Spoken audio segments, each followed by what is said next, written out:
Hello ನಮಸ್ತೆ. ನಾನಿವತ್ತು ಒಂದು ಹೊಸ ಪ್ರಯೋಗ ಅಂದರೆ ನನ್ನ ಲೈಫಿನಲ್ಲಿ ಒಂದು ಮೊದಲನೇ ಸಲ ಮಾಡುವಂಥ ಒಂದು ಕೆಲಸವನ್ನು ವಿಡಿಯೋ ಮಾಡಿ ನಿಮಗೂ ತೋರಿಸೋಣ ಅಂತ ಅಂದ್ಕೊಂಡಿದ್ದೀನಿ. ಅದೇನು ಅಂತ ನಾನಿವತ್ತು ಮನೆಯಲ್ಲೇ ಕೊಬ್ಬರಿ ಎಣ್ಣೆ ಮಾಡಬಹುದಾ ಅಂತ ತುಂಬ ರಿಸರ್ಚ್ ಮಾಡಿದೆ, ಓದಿದೆ, ಬೇರೆ ಕಡೆ ಎಲ್ಲ ನೋಡಿದೆ. ಮಾಡಬಹುದು ಅಂತ ಒಂದು ಕಾನ್ಫಿಡೆನ್ಸ್ ಬಂತು. ಹಾಗಾಗಿ ನಾನು ಇವತ್ತು ಕೊಬ್ಬರಿ ಎಣ್ಣೆಯನ್ನು ಮನೆಯಲ್ಲೇ ಮಾಡೋದು ಹೇಗೆ ಅನ್ನೋದನ್ನು ನಾನು ಕಲ್ತ್ಕೊಳ್ತಾ ನಿಮಗೂ ಕಲಿಸ್ಬೇಕು ಅಂತ ಈ ವಿಡಿಯೋವನ್ನು ಮಾಡ್ತಾಯಿದ್ದೀನಿ. ನೀವು ಎಲ್ಲ ನೋಡಿ ಆದಷ್ಟು ಟ್ರೈ ಮಾಡಿ ಕಲ್ತ್ಕೊಳ್ಳಿ, ಬರುತ್ತೆ. ಮತ್ತು ಹಾಗೆ ಇಂತಹ ನನ್ನ ವಿಶೇಷವಾದ ಒಂದೊಂದು ವಿಡಿಯೋಗಳಿಗೆ ನನ್ನ ಚಾನಲನ್ನು ಸಬ್ಸ್ಕ್ರೈಬ್ ಮಾಡಿ ಮತ್ತು ಶೇರ್ ಮಾಡಿ, ಆಯಿತಾ? ಬನ್ನಿ ಈಗ ಕೊಬ್ಬರಿ ಎಣ್ಣೆನ ಮನೆಯಲ್ಲಿ ಹೇಗೆ ಮಾಡೋದು ಅಂತ ನಾನು ಕಲ್ತ್ಕೊಳ್ತೀನಿ, ನಿಮಗೂ ಕಲಿಸ್ಕೊಡ್ತೀನಿ.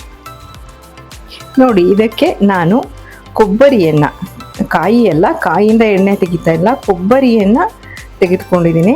ಒಂದಷ್ಟು ಕೊಬ್ಬರಿ, ಒಂದು kg ಅಷ್ಟು ಇರಬಹುದು. ಇದರಲ್ಲಿ ಕೊಬ್ಬರಿಯನ್ನು ತೊಗೊಂಡಿದ್ದೀನಿ. ಇದನ್ನು ನೀಟಾಗಿ ಹೋಳು ಮಾಡ್ಕೊಂಡು ಇಟ್ಕೊಂಡಿದ್ದೀನಿ. ಅದನ್ನೆಲ್ಲ ನೀಟಾಗಿ ಸ್ವಚ್ಛ ಮಾಡಿಕೊಂಡು ಇದನ್ನು ಏನು ಮಾಡೋಣ ಅಂದರೆ, ನೋಡಿ ಇಷ್ಟು ಕೊಬ್ಬರಿ ಇದೆ ಅಲ್ಲ, ನೋಡೋಣ. ಇದರಲ್ಲಿ 1.5 kg ಇರಬಹುದು. ಇದು ಎಷ್ಟು ಎಣ್ಣೆ ಬರುತ್ತೆ ನಿಮಗೆ ಲಾಸ್ಟಲ್ಲಿ ನಾನು ಹೇಳ್ತೀನಿ. ನೋಡಿ, ಇವಾಗ ಈ ಕೊಬ್ಬರಿಗಳನ್ನ ನಾನು ಒಂದಷ್ಟು ಇದನ್ನು ಹೀಗೆ ಮಾಡಿ ನೀರಿನಲ್ಲಿ ನೆನೆಸಿಡ್ತಾ ಇದ್ದೀನಿ. ನೀರಿನಲ್ಲಿ ನೆನೆಸಿ ಇಡೋಣ. ಇದನ್ನು ಓವರ್ ನೈಟ್ ಹೀಗೆ ಬಿಟ್ಬಿಟ್ರೆ ಚೆನ್ನಾಗಿ ನೆಂದಿರುತ್ತೆ. ಇದು ಮಾರನೇ ದಿವಸ ಬೆಳಗ್ಗೆ. ಇವಾಗ ನಾನು ನೆನೆಸಿಟ್ಟಿದ್ದ ಕೊಬ್ಬರಿಗಳನ್ನ ನಾನು ನಿಮಗೆ ತೋರಿಸ್ತಾ ಇದ್ದೀನಿ. ನೋಡಿ ಎಷ್ಟು ಚೆನ್ನಾಗಿ ಎಲ್ಲ ಕೊಬ್ಬರಿಗಳು ನೆಂದಿದೆ. ಅಂದರೆ ನೋಡಲಿಕ್ಕೆ ಕಾಯಿ ಥರ ಆಗಿದೆ, ತೆಂಗಿನಕಾಯಿ ಇರುತ್ತಲ್ಲ ಆ ಥರ ಆಗಿದೆ. ನೋಡಿದ್ರೆ ಈಸಿಯಾಗಿ ಪೀಸ್ ಆಗ್ತದೆ. ತುಂಬ ಚೆನ್ನಾಗಿ ನೆಂದಿದೆ, ಎಲ್ಲವೂ ಅಷ್ಟೇ ಚೆನ್ನಾಗಿ ನೆಂದಿದೆ. ನೋಡಿ ಇಲ್ಲಿ, ನೋಡಿ ಎಲ್ಲ ಚೆನ್ನಾಗಿ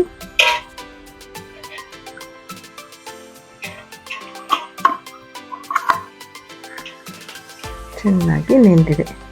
ಈಗ ಇದನ್ನು ಏನು ಮಾಡೋಣ, ನೀಟಾಗಿ ಎಲ್ಲ ತೆಗೆದು ತೊಳ್ಕೊಂಡು ಇವಾಗ ಇದನ್ನು ಸಣ್ಣ ಪೀಸ್ಗಳನ್ನಾಗಿ ಮಾಡಿಕೊಳ್ಳೋಣ.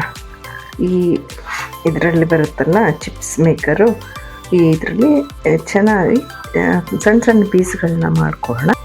ಹೀಗೆ ಸಣ್ಣಗೆ ತುರ್ಕೊಂಡಿರುವ ಈ ಕೊಬ್ಬರಿಯನ್ನು ಈಗ ಅದನ್ನು ಒಂದಷ್ಟು ಕೈ ಬೆಚ್ಚಗಾಗುವಷ್ಟು ನೀರನ್ನು ಬಿಸಿ ಮಾಡಿ, ಈ ಥರ ಬಿಸಿ ಒಂದು ಸ್ವಲ್ಪ ಎಣ್ಣೆ ಚೆನ್ನಾಗಿ ಬಿಡಲಿ ಅಂತ ಸ್ವಲ್ಪ ಕೈ ಮುಟ್ಟಿದ್ರೆ ನಮ್ಮ ಉಗುರು ಬೆಚ್ಚಗಿರಬೇಕು, ಆ ಥರ ಬಿಸಿ ಮಾಡಿ ಇದನ್ನು ನಾವಿವಾಗ ಮಿಕ್ಸಿಗೆ ಹಾಕ್ಕೊಂಡು ನುಣ್ಣಗೆ ರುಬ್ಬಿ ಹಾಲು ತೆಕ್ಕೊಳ್ಳೋಣ.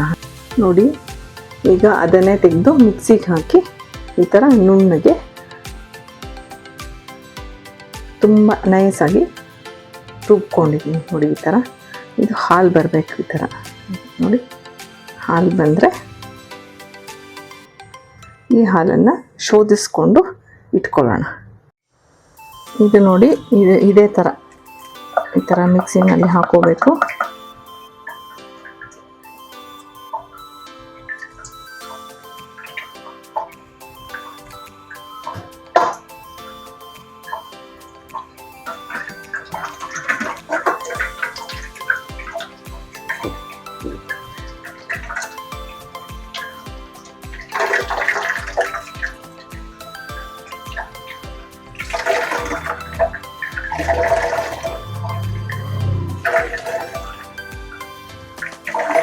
ನೀರು ಸ್ವಲ್ಪ ಬೆಚ್ಚಗಿರೋದ್ರಿಂದ ಹಾಲು ಚೆನ್ನಾಗಿ, ಅದು ಎಣ್ಣೆ ಇರುವ ಕಾಯಿ ಹಾಲು ನೀರಿನಲ್ಲಿ ಎಣ್ಣೆ ಸಮೇತ ಚೆನ್ನಾಗಿ ಬಿಟ್ಕೊಂಡಿರುತ್ತೆ. ಈ ಥರ ನೀಟಾಗಿ ಹಿಂಡಬೇಕು. ಹಿಂಡಿ ಹಾಲನ್ನು ತೆಕ್ಕೋಬೇಕು. ಈಗ ಹಿಂಡಿರುವ ಹೆರಳನ್ನು ಮತ್ತೊಮ್ಮೆ ಇನ್ನೂ ಸ್ವಲ್ಪ ನೀರು ಹಾಕಿ ಈ ಥರದನ್ನು ಇನ್ನೂ ಒಂದು ಸಲ ಮತ್ತೆ ಹಾಲನ್ನು ತೆಗೆದುಕೊಳ್ಳೋ ಪ್ರಯತ್ನ ಮಾಡೋಣ. ಹಾಲು ಬರುತ್ತೆ. ಇದು ಫಸ್ಟ್ ಟೈಮ್ ಆದ್ದರಿಂದ ಇದು ಸೆಕೆಂಡ್ ಟೈಮು. ಹೀಗೆ ಇನ್ನೂ ಇದೆ ಅಂತ ಅನಿಸಿದ್ರೆ ಸೆಕೆಂಡ್ ಟೈಮ್ ಅಥವಾ ಥರ್ಡ್ ಟೈಮು ನಾವು ಇದರಿಂದ ಹಾಲನ್ನ ಎಕ್ಸ್ಟ್ರಾಕ್ಟ್ ಮಾಡ್ಕೋಬೋದು. ನೋಡಿ ಈ ಥರ ಹಾಲು, ಕಾಯಿ ಹಾಲು ತುಂಬ ಚೆನ್ನಾಗಿ ಬಂದಿದೆ, ಗಟ್ಟಿ ಇರುವ ಕಾಯಿ ಹಾಲು ಬಂದಿದೆ. ನೆಕ್ಸ್ಟ್ ಸ್ಟೆಪ್ ಏನು ಅಂತ ತೋರಿಸ್ತೀನಿ ನೋಡಿ. ಆ ಥರ ಸ್ಟೈನ್ ಮಾಡಿ ಅದನ್ನ ನೀಟಾಗಿ ಶೋಧಿಸ್ಕೊಂಡು, ಮಿಕ್ಸಿ ಮಾಡಿದ ಕೊಬ್ಬರಿಯನ್ನು ನೀಟಾಗಿ ಶೋಧಿಸ್ಕೊಂಡಾಗ ನನಗೆ ಈ ಥರ ಗಟ್ಟಿ ಹಾಲು ಸಿಕ್ತು ನೋಡಿ. ಆಲ್ಮೋಸ್ಟ್ 1 kg ಕೊಬ್ಬರಿಗೆ ಇಷ್ಟು ಹಾಲು ನನಗೆ ಸಿಕ್ಕಿದೆ. ಈಗ ಏನು ಮಾಡಬೇಕು ಅಂತ ಕೇಳ್ತೀರಾ? ಆದರೆ ಇನ್ನೊಂದು ವಿಷಯ ನಿಮ್ಗೆ ಹೇಳಬೇಕು. ಏನು ಅಂದರೆ, ಹಿಂದಿನ ಕಾಲದಲ್ಲಿ ಎಲ್ಲರೂ ಈ ಎಣ್ಣೆ ತೆಗೆಯೋ ವಿಧಾನಗಳನ್ನ ಚಳಿಗಾಲದಲ್ಲೇ ಮಾಡ್ತಾಯಿದ್ರು. ಯಾಕೆ ಅಂದರೆ ಇದರಲ್ಲಿ ಇವಾಗ ಬೆಣ್ಣೆ ತೊಗೋಬೇಕು. ಆದರೆ ನಮ್ಗೆ ಇವಾಗ ಅಡುಗೆ ಮನೆಯಲ್ಲಿ ಒಂದು ಮೂಲೆಯಲ್ಲಿ ಯಾವಾಗಲೂ ಚಳಿಗಾಲ ಇದ್ದೇ ಇರುತ್ತೆ. ಯಾವ್ದು ಗೊತ್ತಲ್ಲ ನಿಮಗೆ? ಅದೇ ನಮ್ಮ ಫ್ರಿಡ್ಜ್. ಇವಾಗ ಫ್ರಿಡ್ಜ್ ಇರೋದ್ರಿಂದ ನಾವು ಯಾವುದೇ ಕಾಲದಲ್ಲಿ ಬೇಕಾದರೂ ಇವಾಗ ಇದನ್ನು ಬೆಣ್ಣೆ ತೊಗೋಬೋದು ಅನ್ನೋ ಒಂದು ಇದರಿಂದ ಯಾವ ಕಾಲದಲ್ಲಿ ಮಾಡಿದ್ರೂ ಆಗುತ್ತೆ. ನಾನು ಬೇಸಿಗೆಯಲ್ಲಿ ಮಾಡ್ತಾಯಿದ್ದೀನಿ ನೋಡಿ. ಈ ಹಾಲನ್ನು ಈಗ ನಾನು ಫ್ರಿಡ್ಜಲ್ಲಿ ಓವರ್ನೈಟ್ ಇಡ್ತೀನಿ. ನಾಳೆ ಬೆಳಗ್ಗೆವರೆಗೂ ಇದು ಫ್ರಿಡ್ಜ್ನಲ್ಲಿ ಇರುತ್ತೆ. ಹೇಗೆ ಬರುತ್ತೆ ಬೆಣ್ಣೆ ಅನ್ನೋದನ್ನ ನಾನು ನಿಮಗೆ ನಾಳೆ ತೋರಿಸ್ತೀನಿ. ಇದು 3 ದಿನದ ಪ್ರೋಸೆಸ್ ಆಗುತ್ತೆ. ಅದೇ ಆ ಹಿಂದಿನ ಕಾಲದಲ್ಲಿ ಹಿಂದಿನ ತಿರುಗಿಟ್ಟು ಮನೆ ಸಹ ಬೆಳಗ್ಗೆ ಹೊತ್ತು ಚಳಿಗಾಲ ಆದ್ದರಿಂದ ಬೆಣ್ಣೆ ಬರ್ತಿತ್ತು, ಅದನ್ನು ಕಾಯಿಸಿ ಎಣ್ಣೆ ಮಾಡ್ತಾಯಿದ್ರು. ಈಗ ನಾನು ಅದನ್ನೇ ಕೆಲಸ ಮಾಡ್ತಾಯಿದ್ದೀನಿ. ಬಟ್ ಈಗ ನಾನು ಫ್ರಿಡ್ಜಲ್ಲಿ ಇಡ್ತೀನಿ. ಫ್ರೀಝರಲ್ಲ, ಫ್ರಿಡ್ಜಲ್ಲಿ ಒಂದು ನೈಟ್ ಫುಲ್ಲು ಬಿಟ್ಟು ನಾಳೆ ಬೆಳಗ್ಗೆ ನೋಡ್ತೀನಿ ಹೇಗೆ ಬೆಣ್ಣೆ ಬಂದಿರುತ್ತೆ. ನಾನು ನಿಮಗೂ ತೋರಿಸ್ತೀನಿ. ಇದು ನನ್ನ ಮೊದಲ ಅನುಭವ ಆದ್ದರಿಂದ ನನಗೂ ಇದ್ರ ಬಗ್ಗೆ ಅಷ್ಟೊಂದು ಐಡಿಯಾ ಇಲ್ಲ. ಹೀಗಾಗತ್ತೆ ಅಂತ ನಾನು ನೋಡಿ ಕೇಳಿ, ನನ್ನ ಹಿರಿಯರಿಂದ ಕೇಳಿ ಕಲ್ತ್ಕೊಂಡಿರೋದು. ನನ್ನ ಕಾಲಕ್ಕೆ ತಕ್ಕ ಹಾಗೆ ನಾನು ಅದನ್ನ ಮಾಡ್ರೇಟ್ ಮಾಡ್ಕೊಂಡಿರೋದ್ರಿಂದ ನಾನು ನಿಮಗೆ ತೋರಿಸ್ತಾ ಇದ್ದೀನಿ. ಇದನ್ನು ಈಗ ಫ್ರಿಡ್ಜಲ್ಲಿ ಇಡೋಣ. ಓವರ್ನೈಟ್ ಮುಚ್ಚಿ ಫ್ರಿಡ್ಜಲ್ಲಿ ಇಟ್ಬಿಡೋಣ, ಆಯಿತಾ? ಈಗ ನೋಡಿ ಈ ಪಾರ್ಟಿಗೆ ಬರೋಣ. ಇದನ್ನು ಇವಾಗ ನಾನು ಸ್ವಲ್ಪ ಜಾಸ್ತಿ ನೀರು ತೊಗೊಂಡಿದ್ದೀನಿ. ಆ ನೀರಿಗೆ ಇದನ್ನು ಹಾಕ್ತೀನಿ. ಎಲ್ಲನೂ ನೀಟಾಗಿ ಪುಡಿ ಮಾಡಿ ಹೀಗೆ ಹಾಕ್ತಿದ್ದೀನಿ.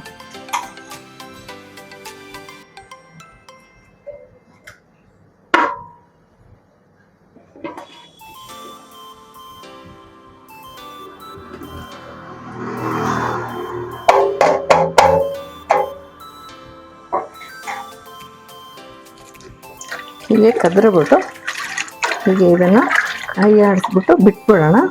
ಒಂದು 5 ನಿಮಿಷ ಅದನ್ನು ಬಿಟ್ಟರೆ ಮೇಲೆ ಬಿಳಿಯಾದ ಪೌಡರು ನಮಗೆ ಸಿಗತ್ತೆ. ಇದನ್ನು ಚೆನ್ನಾಗಿ ಒಂದು ಸ್ಟೇನರಲ್ಲಿ ಮೇಲೆ ತೆಕ್ಕೊಂಡು ಒಣಗಿಸಿಟ್ರೆ ಇದು ಡೆಸಿಕೇಟೆಡ್ ಕೋಕೋನಟ್ ಪೌಡರ್ ಆಗಿ ನಮಗೆ ಆಗುತ್ತೆ. ಇದನ್ನು ಯಾವುದೇ ಥರ ಸ್ವೀಟ್ಗಳು ಮಾಡುವಾಗ ಬಳಸ್ಬೋದು, ಇಲ್ಲ ಅಡುಗೆಗಳಲ್ಲಿ ಸಾಂಬಾರು ಮಾಡುವಾಗ ಎಲ್ಲ ಬಳಸ್ಕೋಬಹುದು. ಅದರ ಕರಿಯ ಪಾರ್ಟ್, ಕೊಬ್ಬರಿಯ ಮೇಲಿನ ಸಿಪ್ಪೆ ಇರುತ್ತಲ್ಲ, ಇದು ಕೆಳಗಡೆ ಹೋಗಿ ಶೇಖರಣೆ ಆಗಿಬಿಡುತ್ತೆ ನೋಡಿ. ಹೀಗೆ ಅದು ಸಪ್ರೇಟ್ ಆಗೋಗುತ್ತೆ. ಅದರಿಂದ ಕೆಳಗಡೆಗೆ ತೊಗೋಬಾರ್ದು ನಾವು, ಬರೀ ಮೇಲ್ಗಡೆ ಮಾತ್ರ ಇದನ್ನು ಮೇಲೆ ತೆಕ್ಕೊಳ್ಳೋಣ. ಸ್ಟೇನರ್ ತೊಗೊಂಡ್ಬಂದು ತೆಗಿಯೋದು ಹೇಗೆ ಅಂತ ತೋರಿಸ್ತೀನಿ ನೋಡಿ. ಈಗ ಇದು ಒಂದು 5 ನಿಮಿಷ ಆಯಿತು. ಈಗ ಈ ಸ್ಟೇನರ್ ತೊಗೊಂಡು ನಾನು ನಿಧಾನವಾಗಿ ಮೇಲಿನ ಪೋರ್ಷನ್ ಮಾತ್ರ ಹೀಗೆ ಮೇಲೆ ಎತ್ತೀನಿ ನೋಡಿ. ಎಷ್ಟು ಬಿಳಿ ಬಣ್ಣದ ಕೊಬ್ಬರಿ ತುರಿ ನಮಗೆ ಮೇಲೆ ತೇಲ್ತಾ ಇದೆ. ಇದನ್ನು ನೀರನ್ನ ಹೀಗೆ ಸೋಸ್ಕೊಂಡು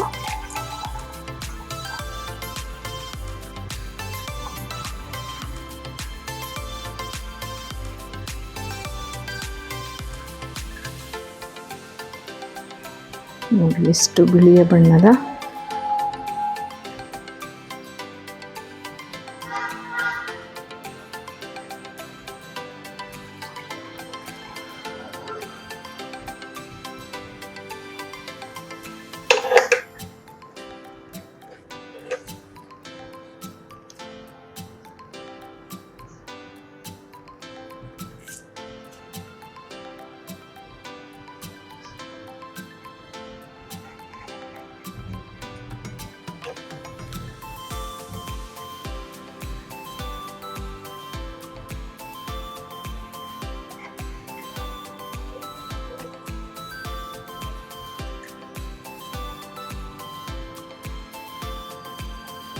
ಹೀಗೆ ಇದರಲ್ಲಿರುವ ಎಲ್ಲ ಕೊಬ್ಬರಿಯ ಬಿಳಿಯ ಮೇಲೆ ತೇಲ್ತಿರುವ ಬಿಳಿಯ ಬಣ್ಣದ್ದನ್ನು ಮಾತ್ರ ನಾವು ತೆಗೆದು ನೆರಳಲ್ಲಿ ಒಣಗಿಸಿ ಎತ್ತಿಟ್ಕೊಳ್ಳೋಣ. ಇದು ಡೆಸಿಕೇಟೆಡ್ ಕೋಕೋನಟ್ ಪೌಡರ್ ಆಗುತ್ತೆ. ಯಾವುದೂ ಇದರಲ್ಲಿ ವೇಸ್ಟ್ ಅನ್ನೋದು ನಮಗೆ ಇರಲ್ಲ, ಎಲ್ಲ ತುಂಬ ಚೆನ್ನಾಗಿ ಯೂಸ್ ಆಗುತ್ತೆ.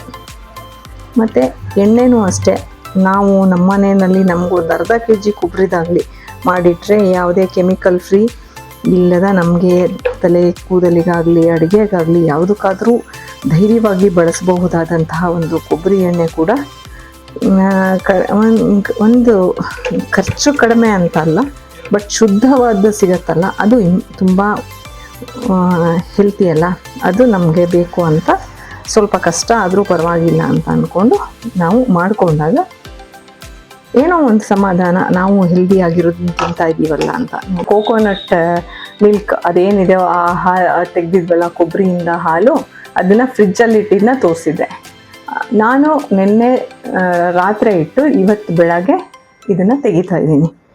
ನೋಡಿ ಎಷ್ಟು ಚೆನ್ನಾಗಿ ಇದು ಬೆಣ್ಣೆ ಬಂದಿದೆ ಅಂತ ನಿಮಗೆ ಕಾಣಿಸ್ತದೆ ಅಲ್ವಾ? ನೋಡಿ ಎಷ್ಟು ಗಟ್ಟಿ ಇದೆ ಅಂತ, ಅಂದರೆ ನೀಟಾಗಿ ಎಲ್ಲ ಸೆಟಲ್ ಆಗಿದೆ. ಇದನ್ನು ಇವಾಗ ನಿಧಾನವಾಗಿ ನಾವು ಒಂದು ಪಾತ್ರೆಗೆ ತೆಗೆದುಕೊಳ್ತಾ ಹೋಗೋಣ. ನೋಡಿ ಹೇಗಿದೆ ಅಂದರೆ ತುಂಬ ಚೆನ್ನಾಗಿ ಬೆಣ್ಣೆ ಆಗಿದೆ. ನೋಡಿ ಎಷ್ಟು ಚೆನ್ನಾಗಿ ಬಂದಿದೆ ನೋಡಿ. ಇದನ್ನು ನಾವು ಒಂದು ಪಾತ್ರೆಗೆ ಎತ್ತಿಟ್ಕೊಳ್ತಾ ಹೋಗೋಣ. ಎಷ್ಟು ತಿಕ್ಕಾಗಿ ಬಂದಿದೆ ಅಂತಂದರೆ ತೆಗಿಲಿಕ್ಕೆ ಖುಷಿ ಆಗುತ್ತೆ. ನೋಡಿ ನಮ್ಮ ಚಳಿಗಾಲ ಅಂದರೆ ಡಿಸೆಂಬರಲ್ಲಿ ಆಗಿದೆ ಅಂತ ತಿಳ್ಕೊಳ್ಳೋಣ. ಫ್ರಿಜ್ಜಲ್ಲಿ ಇಟ್ಟಿದ್ರಿಂದ ಇಷ್ಟು ಚೆನ್ನಾಗಿ ಕೋಕೋನಟ್ ಮಿಲ್ಕ್ ಮತ್ತು ಬೆಣ್ಣೆ ಆಗಿ ಗಟ್ಟಿಯಾಗಿದೆ. ಕೆಳಗಡೆ ನೀವೇ ನೋಡ್ತಾ ಇದ್ದೀರಾ, ಆ ಬಾಕಿ ಹಾಕಿದ್ದ ನೀರೆಲ್ಲ ನೋಡಿ ಹೇಗೆ ಕೆಳಗಡೆ ಸೆಟ್ಲ್ ಆಗಿದೆ. ಬೆಣ್ಣೆ ಮಾತ್ರ ಮೇಲೆ ಈ ಥರ ಸೆಟಲ್ ಆಗಿದೆ. ಹೀಗೆ ನಿಧಾನವಾಗಿ ಇಷ್ಟು ಕೋಕೋನಟ್ ಬಟರನ್ನ ಮೇಲೆ ತೆಕ್ಕೊಳ್ಳೋಣ. ಒಂದು ಪಾತ್ರೆಗೆ ತೆಗೆದು ಹಾಕ್ಕೊಳ್ಳೋಣ ಫುಲ್ ಎಲ್ಲ. ಇದು ನೋಡಿ ಹೇಗೆ ಬಂದಿದೆ, ಇಷ್ಟು ಥಿಕ್ನೆಸ್ಸಲ್ಲಿ ಇಷ್ಟು ಚೆನ್ನಾಗಿ ಬೆಣ್ಣೆ ಬಂದಿದೆ. ಇದನ್ನಿಷ್ಟನ್ನು ನಾನು ಆ ಪಾತ್ರೆಗೆ ಟ್ರಾನ್ಸ್ಫರ್ ಮಾಡ್ಕೊತಾ ಇದ್ದೀನಿ. ಇಷ್ಟು ಬೆಣ್ಣೆ ನನಗೆ ಸಿಕ್ಕಿದೆ. ಹೀಗೆ ಇದನ್ನು ಒಲೆ ಮೇಲೆ ಸ್ಟವ್ ಹಚ್ಚಿ ಅದರ ಮೇಲೆ ಇಟ್ಟು ಮೀಡಿಯಮ್ ಫ್ಲೇಮಲ್ಲಿ ಕಾಯಿಸ್ತಾ ಹೋಗೋಣ. ಹೇಗೆ ಆಗುತ್ತೆ ಕೊಬ್ಬರಿ ಎಣ್ಣೆ, ಮೋಸ್ಟ್ ಪ್ರಾಬಬ್ಲಿ ಒಂದು ಹಾಫ್ ಆನ್ ಅವರ್ ಆಗುತ್ತೆ. ಅದನ್ನು ನಾನು ಗ್ರ್ಯಾಜುಯಲ್ ಆಗಿ ತೋರಿಸ್ತಾ ಹೋಗ್ತೀನಿ. ನೋಡಿ ಇದನ್ನು ಇವಾಗ ಸ್ಟವ್ ಮೇಲೆ ಇಟ್ಟು ಕರಗಿಸ್ಲಿಕ್ಕೆ ಟ್ರೈ ಮಾಡ್ತೀನಿ. ಸ್ಟವ್ ಹಚ್ಚಿದ್ದೀನಿ. ಇದು ಇವಾಗ ಕರಗಿ ಅದು ಮತ್ತೆ ನೀರು ಹಾಕ್ತಾ ಹೋಗುತ್ತೆ. ನೀರು ಹಾಕ್ತಾ ಇದೆ ಆಲ್ರೆಡಿ.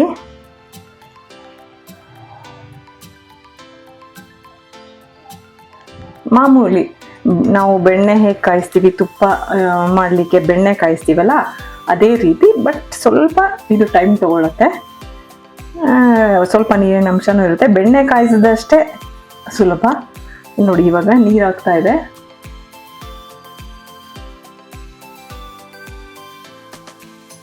ನೋಡಿ ಇವಾಗ ಒಂದು ಅರ್ಧ ಗಂಟೆ ಆಗಿದೆ. ಇದನ್ನು ಹೀಗೆ ತೋಳಿಸ್ತಾ ಇದ್ದೀನಿ. ನೋಡಿ ಎಣ್ಣೆ ಸೈಡಲ್ಲೆಲ್ಲ ಎಣ್ಣೆ ಬಿಟ್ಕೊಂಡು ಬರ್ತಾ ಇದೆ. ನೋಡಿ ಈ ಥರ ಎಣ್ಣೆ ಈ ಸೌಂಡ್ ನಿಲ್ಲುವವರೆಗೂ, ಇದೆಲ್ಲ ಸ್ವಲ್ಪ ಬ್ರೌನಿಷ್ ಆಗುವವರೆಗೂ ನಾವು ಇದನ್ನು ಹೀಗೆ ತೋಳಿಸ್ತಾ ಇದ್ದರೆ ಕೊಬ್ಬರಿ ಎಣ್ಣೆ ರೆಡಿ ಆಗುತ್ತೆ. ನೋಡಿ ಇಲ್ಲಿ ನಿಮಗೆ ಕಾಣಿಸ್ತದೆ, ಎಣ್ಣೆ ಇವಾಗ ರಿಲೀಸ್ ಆಗ್ತಾ ಇದೆ.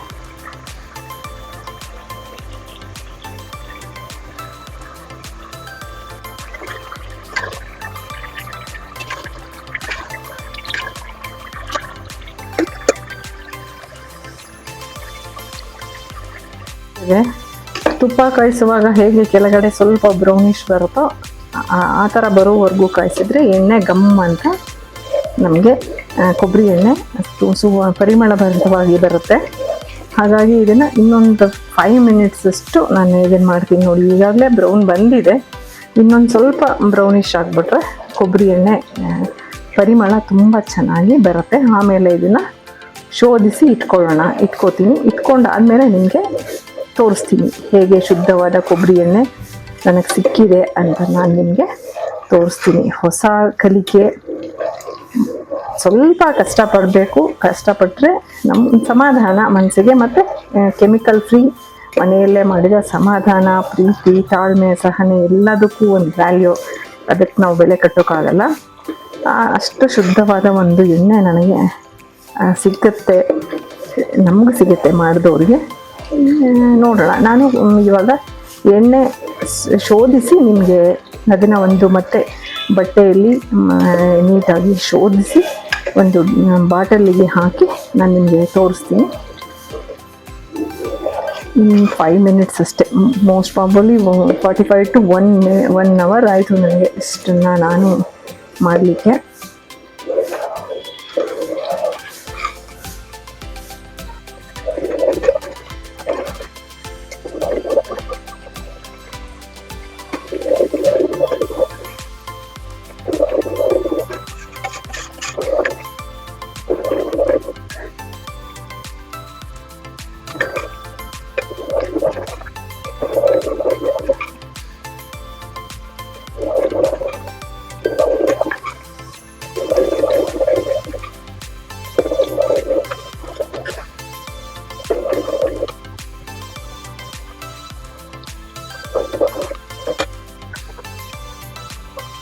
ಸ್ಟವ್ ಆಫ್ ಆದಮೇಲೂ ನೋಡಿ ಬಿಸಿಗೆ ಇನ್ನೂ 5 ನಿಮಿಷ ಹೀಗೆ ಕುದೀತಾನೇ ಇರುತ್ತೆ.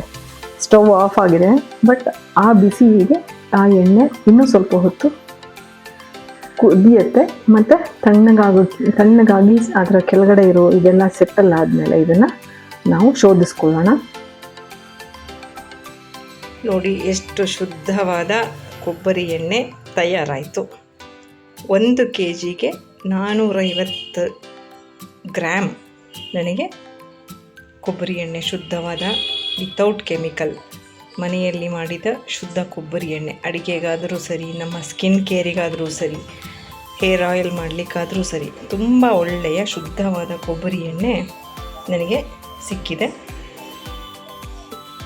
ಕಲಿಯಲು ಆಸಕ್ತಿ ಇರೋರು ಅಥವಾ ಮಾಡಬೇಕು ಅನ್ನೋ ಇಂಟ್ರೆಸ್ಟ್ ಇರೋರು ಇದನ್ನು ಮಾಡ್ಕೋಬಹುದು. ನನ್ನ ಮೆಥಡ್ ನಿಮಗೂ ಇಷ್ಟ ಆಗಿದೆ ಅಂತ ತಿಳ್ಕೊಳ್ತೀನಿ. ಮಾಡಿ. ನನಗಂತೂ ಹೊಸದನ್ನ ಕಲಿಯೋದಕ್ಕೆ ತುಂಬ ಇಷ್ಟ ನನಗೆ. ಹಾಗಾಗಿ ಒಂದೊಂದು ಪ್ರಯೋಗಗಳನ್ನ ಮಾಡ್ತಾಯಿರ್ತೀನಿ. ನನಗೆ ತುಂಬ ಸಮಾಧಾನ ಸಿಗುತ್ತೆ. ನನಗೆ ಕುಕ್ಕಿಂಗ್ ಇರ್ಬೋದು, ಹೊಸದು ಏನೇ ಕಲಿಯೋದಿರ್ಬೋದು, ತುಂಬಾ ಖುಷಿ ಅನಿಸುತ್ತೆ ನನಗೆ, ಸಮಾಧಾನ. ಹಾಗಾಗಿ ನಾನು ಮಾಡ್ತಾಯಿರ್ತೀನಿ. ನೀವುಗಳು ಈ ಥರ ಮಾಡಿಕೊಂಡ್ರೆ ಒಳ್ಳೆಯದು. ಏನೋ ಒಂದು ಖುಷಿ, ಸಮಾಧಾನ ನಾನು ಮಾಡಿದ್ದು ಅನ್ನೋದು. ಹಾಗಾಗಿ ನೀವು ಮಾಡ್ಕೋತೀರ ಅಂತ ನಾನು ಭಾವಿಸ್ತೀನಿ. ಮತ್ತು ಇದು ಅದರದ್ದೇ ಒಂದು ಉತ್ಪನ್ನ ಅಂದರೆ ಡೆಸಿಕೇಟೆಡ್ ಕೋಕೋನಟ್ ಪೌಡರ್ ಆಯಿತು ನೋಡಿ. ಇದು ಎಷ್ಟು ಚೆನ್ನಾಗಾಗಿದೆ ಈ ಕೋಕೋನಟ್ ಪೌಡರ್ ಅಂದರೆ. ಡೆಸಿಕೇಟೆಡ್ ಕೋಕೋನಟ್ ಪೌಡರ್ ಒಣಗಿಸಿ ಎತ್ತಿಟ್ಟಿದ್ದೀನಿ. ಇದನ್ನು ಒಂದು ಏರ್ಟೈಟ್ ಡಬ್ಬಿಗೆ ಹಾಕ್ಕೊಂಡ್ರೆ ನಾವು ಯಾವಾಗ ಬೇಕಾದರೂ ಯೂಸ್ ಮಾಡ್ಕೋಬೋದು. ಬೆಳ್ಳಗಿರುವ ಡೆಸಿಕೇಟೆಡ್ ಕೋಕೋನಟ್ ಪೌಡರ್ ನನಗೆ ಅದರ ಒಂದು ಬೈ ಪ್ರಾಡಕ್ಟಾಗಿ ಸಿಕ್ಕಿದೆ. ಇದು ಸಹ ನನಗೆ ವೇಸ್ಟ್ ಅಂತ ಅನಿಸಲ್ಲ, ಅದನ್ನು ನಾನು ಉಪಯೋಗ ಮಾಡ್ಕೋಬಹುದು. ಇದು ಸೋಸಿ ಉಳಿದಂತಹ ಚಿರಟ ಅಂತೀವಿ ನಾವು, ಅದರದ ತಳದ ಇದು ಅಷ್ಟೇ ತುಂಬ ಘಮಘಮಿಸ್ತಾ ಇದೆ. ಇದನ್ನು ಏನು ಮಾಡಬಹುದು, ಇದನ್ನು ನಾನು ಯೂಸ್ ಮಾಡ್ಕೊಳ್ತೀನಿ. ಏನು ಮಾಡಬಹುದು ಅನ್ನೋದನ್ನು ನಾನು ನಿಮಗೆ ಇನ್ನೊಂದು ವಿಡಿಯೋದಲ್ಲಿ ತೋರಿಸ್ತೀನಿ. ಯಾಕೆಂದರೆ ತುಂಬ ದೊಡ್ಡದಾಗ್ತಾ ಇದೆ ವಿಡಿಯೋ. ಹಾಗಾಗಿ ಈ ಪ್ರಾಡಕ್ಟ್ನ ನಾನು ಏನು ಮಾಡ್ತೀನಿ ಅನ್ನೋದನ್ನು, ನಾನು ಸೋಸಿ ಉಳಿದ ಈ ಚಿರಟವನ್ನು, ಈ ತಳದಲ್ಲಿ ಉಳಿದ ಇದನ್ನು ನಾನು ಸಹ ಯೂಸ್ ಮಾಡ್ಕೊಳ್ತೀನಿ. ಇದನ್ನು ಏನು ಮಾಡ್ತೀನಿ ಅನ್ನೋದನ್ನು ನೆಕ್ಸ್ಟ್ ಒಂದು ಶಾರ್ಟ್ ವಿಡಿಯೋ ಮಾಡಿ ನಿಮಗೆ ಮತ್ತೆ ಹಾಕ್ತೀನಿ. ನನ್ನ ಈ ವಿಡಿಯೋ ನಿಮಗೆ ಉಪಯುಕ್ತ ಅನಿಸಿದ್ರೆ ಅಥವಾ ಏನಾದರೂ ಅದು ಇಷ್ಟ ಆಗಿದೆ, ಉಪಯುಕ್ತವಾಗಿದೆ ಅಂತ ಭಾವಿಸ್ತಾ ನಾನು ಈ ವಿಡಿಯೋನ ಮುಗಿಸ್ತೀನಿ. ಒಳ್ಳೆಯ ಶುದ್ಧವಾದ ಕೊಬ್ಬರಿ ಎಣ್ಣೆಯನ್ನು ಹೇಗೆ ತಯಾರಿಸಬೇಕು ಅನ್ನೋದನ್ನ ನಾನು ಡೀಟೇಲಾಗಿ ನಿಮಗೆ ಹೇಳಿಕೊಟ್ಟಿದ್ದೀನಿ. ನನ್ನ ಚಾನಲ್ನ ಸಬ್ಸ್ಕ್ರೈಬ್ ಮಾಡಿ. ಹೀಗೆ ನನ್ನ ಒಂದೊಂದು ಹೊಸ ಕಲಿಕೆಯನ್ನು ನಾನು ನಿಮ್ಮ ಮುಂದೆ ನಿಮ್ಮನ್ನು ಸೇರಿಸ್ಕೊಂಡು ನಾನು ಮಾಡ್ತಾ ಹೋಗ್ತೀನಿ. ಮತ್ತು ಸಿಗೋಣ. ನನ್ನ ಚಾನಲ್ನ ಸಬ್ಸ್ಕ್ರೈಬ್ ಮಾಡಿ, ನನ್ನ ವಿಡಿಯೋ ಲೈಕ್ ಮಾಡಿ, ಶೇರ್ ಮಾಡಿ, ನನ್ನ ಈ ವಿಡಿಯೋಗಳಿಗೆ ಪ್ರೋತ್ಸಾಹ ಕೊಡಿ ಅಂತ ಕೇಳ್ಕೊಳ್ತೀನಿ. ಮತ್ತೆ ಸಿಗ್ತೀನಿ. ಬಾಯ್.